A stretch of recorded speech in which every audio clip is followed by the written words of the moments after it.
जय विदर्भ मित्रांनो, कसे का सगळं काही मस्त आणि मस्तच राहायचं. काहून की आत्ता इथं तुमच्या अंगात संग्रहात तोडले आहेत 2 दिवस. त्यानिमित्त महानगरपालिकेने एक जाहीर सूचना जाहीर केली आहे आणि 2 शब्द मी पण सांगणार आहे, ते पण नीट ऐकायचं आणि फॉलो करायचं. तर ते तुमची जान सुरक्षित राहणार, नाही तर काही नाही सांगू शकत मी. ठीक आहे, तर ऐका कान ऐकून.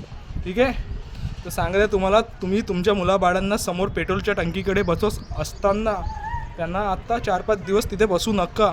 काहून की नायनलच्या मंजा कसा पण पसरून तुमच्या मुलाबाळांच्या गर्दन किंवा तुमच्या गर्दनवर येऊ शकतो आणि त्यांनी गर्दन कटायचे चान्सेस खूप जास्त आहे.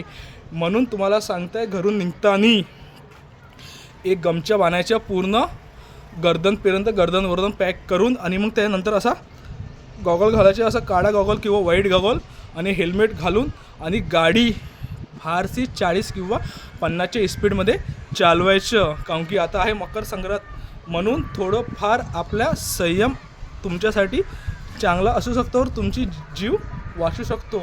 म्हणून तुम्हाला सर्वांना या मकर संक्रांतीच्या हार्दिक शुभेच्छा.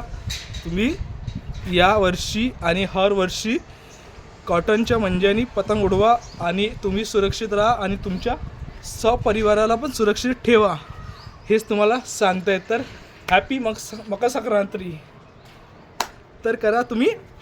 ओकाट विसरू नका, काहून की हे 2 दिवसच आहे, पण तुमच्या फॅमिलीसाठी पण गरजेचे होते, म्हणून तुम्हाला 2 शब्द सांगितले मी, ते लक्षात ठेवा.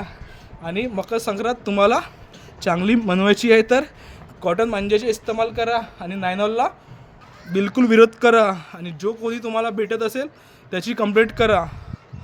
म्हणून तुम्हाला सांगताय, नायनॉल मांजानी पतंग उडवायची नाही.